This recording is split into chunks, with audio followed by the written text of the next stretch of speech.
안녕하십니까? 소쿨극장의 소리내어 읽거나 눈을 감고 듣기 코너입니다. 조선 519년 역사를 통틀어서 4대 간신을 꼽는다면 유자광, 임사홍, 김자정 그리고 이완용이 있다.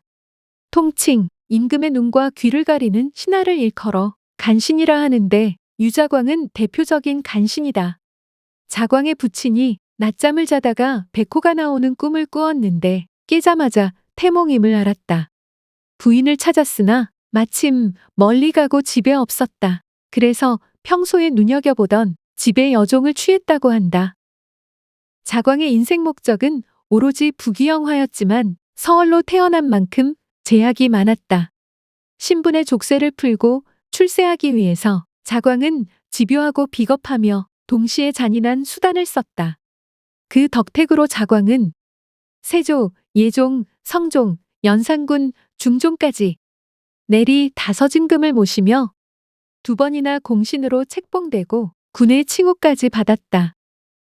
자광은 남이장군의 역모를 밀고하면서 출세의 길로 들어선다. 물론 그 밀고는 전혀 근거가 없는 덮어씌우기였다. 남이장군은 왕궁에서 숙직을 서다가 혜성이 나타난 것을 보고 시 한 수를 지었는데 그중 한 구절이 아래와 같다. 혜성이 나타남은 묵은 것을 없애고 새 것을 나타나게 하려는 징조이다.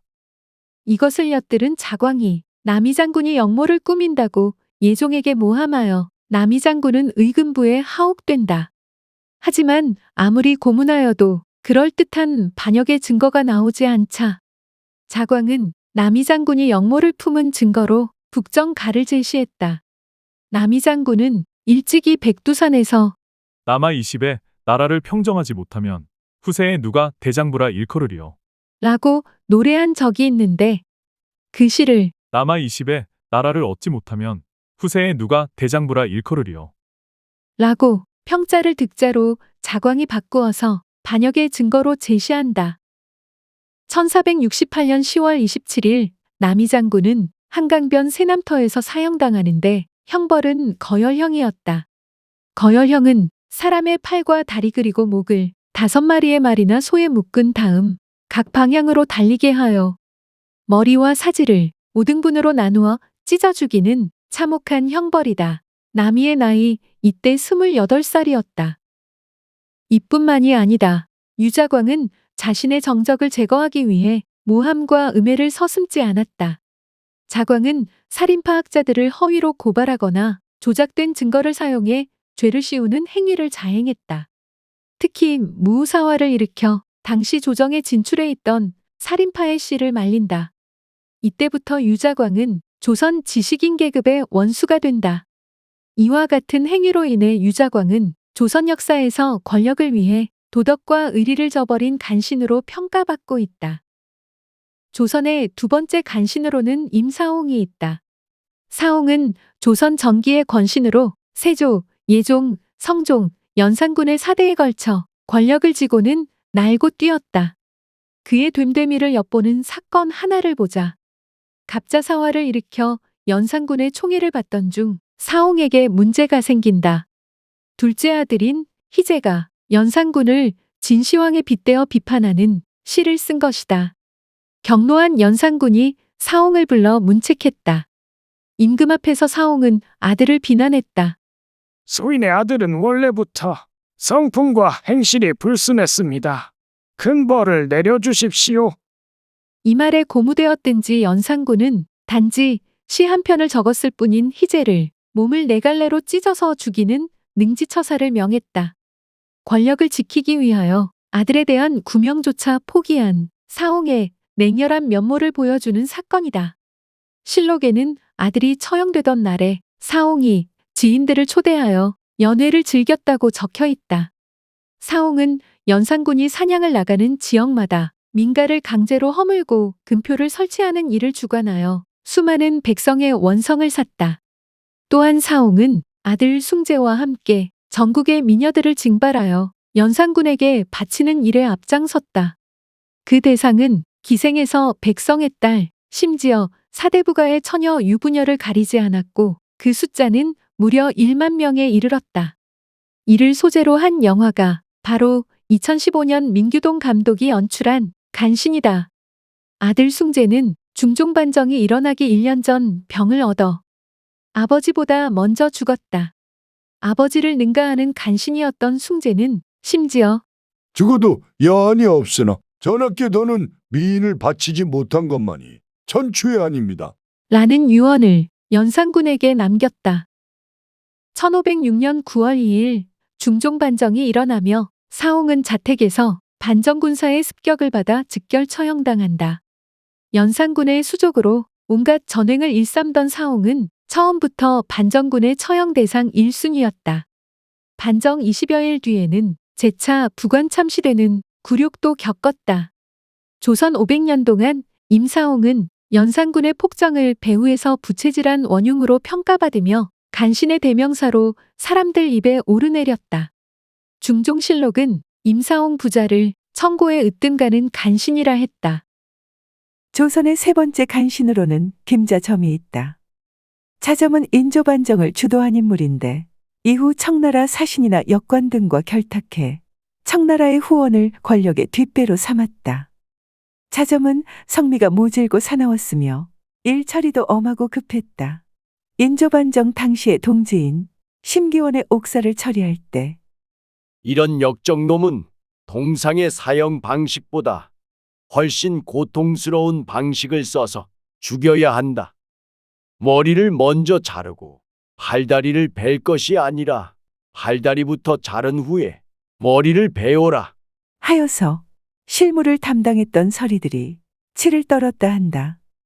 1627년 정묘호란 당시 어전회의에서 신하 이기가 인조에게 아뢰었다. 전투가 벌어지면 경기도의 백성들이 모두 살육당할 텐데 어떻게 좋은 방법이 없을까요? 그러자 자점이 말했다. 그 백성들을 강화도로 옮겨 살게 하는 것이 어떻겠습니까? 자점의 말을 들은 인조가 혼란했다. 강화도는 섬이 아니냐. 그곳에 데려갔다가는 양식을 감당할 수 없어. 모두 섬에서 굶어 죽게 될 것이다. 또 어전회의에서 자점이 의견을 냈다. 목장을 전부 농토로 바꾸면 식량 문제가 해결되지 않겠습니까? 인조가 타박했다. 지금 전쟁을 치르는 판에 말을 먹이지 않으면 어쩌자는 것인가. 위의 사례를 보면 자점은 성급했을 뿐 아니라 경망스러웠고 지적으로도 뛰어나지 않았다는 것을 알 수 있다. 1646년 청나라의 포로로 끌려가 있던 임경업 장군이 돌아올 기미가 보이자 청나라 관리를 시켜 고문으로 죽게 했다. 자점은 병자호란 당시 청군에 쫓기던 임경업을 명나라로 도피하는 것을 도왔는데 임경업이 임금과의 친국 도중에 이를 발설할까 싶어서 자신의 안전을 위해 임경업을 죽게 만든 것이다. 인조 임금이 승하하자 새로 즉위한 제17대 효종은 자점을 홍천에 유배하였다. 자점은 그곳에서 역관인 신복 이형장을 시켜 새 임금이 청나라를 치려한다고 고발하고 그 증거로 청나라의 연호를 쓰지 않은 장릉지문을 보냈다. 청나라가 즉시 군대와 사신을 파견해 조사했으나 이경석, 이시백, 원두표 등의 활약으로 자점의 기도는 실패하고 자점은 다시 광양으로 유배되었다. 1651년에 아들 김식이 수호천 군사와 수원 군대를 동원해 원두표, 김집, 송시열, 송준길 등을 제거하고 숭선군을 왕으로 추대하려는 역모를 꾀했다. 하지만 이 역모가 폭로되어 아들과 함께 복주당하였다. 자점은 권력 추구, 궁중과의 파행적인 유착관계, 청나라를 위한 매국 행위 등 당시 살림사회의 명분에 어긋나는 갖가지 행동으로 인해 인조 임금 이후로 오랜 세월을 두고 비난을 받았다. 자점의 일생은 나라와 백성은 안중에도 없고 오로지 자신의 이익만 바라보고 이 줄에서 저 줄로 건너뛰는 어릿광대의 삶이었다. 조선의 네 번째 간신으로는 이완용이 있다. 이완용은 대한제국 당시 외부 대신 서리, 의정부 참정 대신, 내각 총리 대신 등을 역임한 관료이다. 관직 생활 초기에는 수급하였으나 1년간의 미국 체류 후 친미파로 러일 전쟁 후에는 철저한 친일파로 변신했다. 1905년 이토 히로부미가 대신들을 위협하며 을사늑약 체결을 강요하자 적극적으로 찬성하였다. 이 조약 체결로 대한제국은 일본의 외교권을 박탈당하고 보호국으로 전락하여 사실상 반식민지가 되었다. 을사늑약을 적극 추진한 공으로 이완용은 총리 대신이 되어 매국 내각의 수반이 되었다.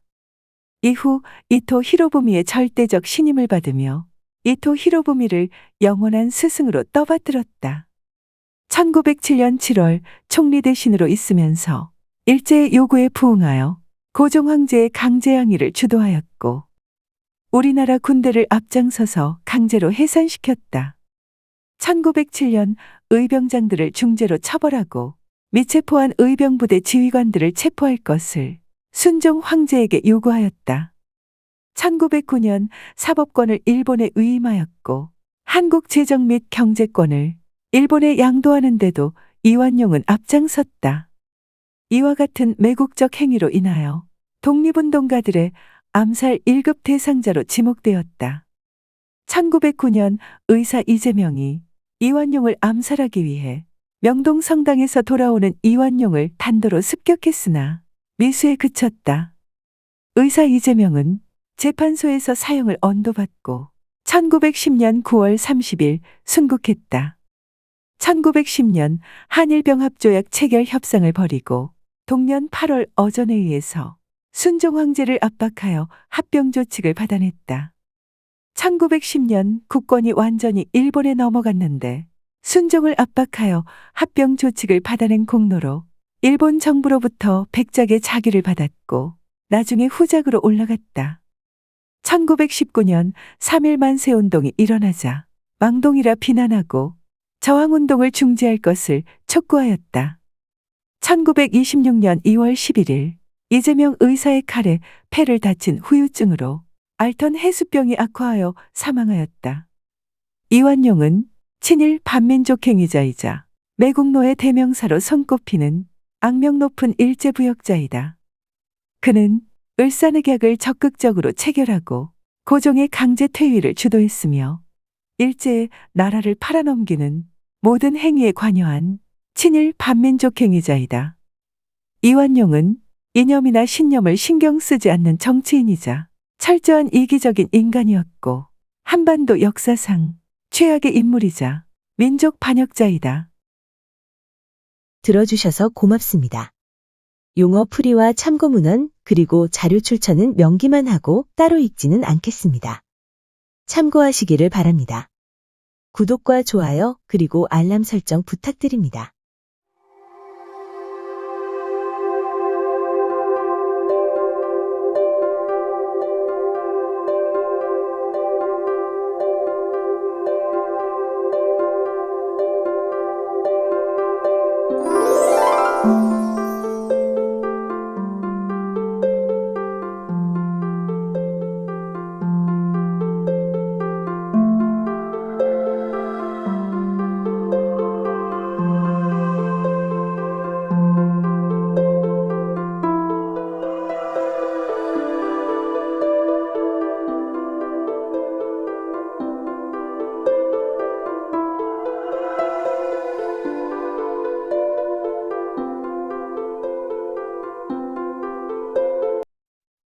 소우쿨 극장은 일주일에 2번, 매주 화요일과 토요일, 오전 11시 전후에 이야기 올리는 것을 원칙으로 하겠습니다.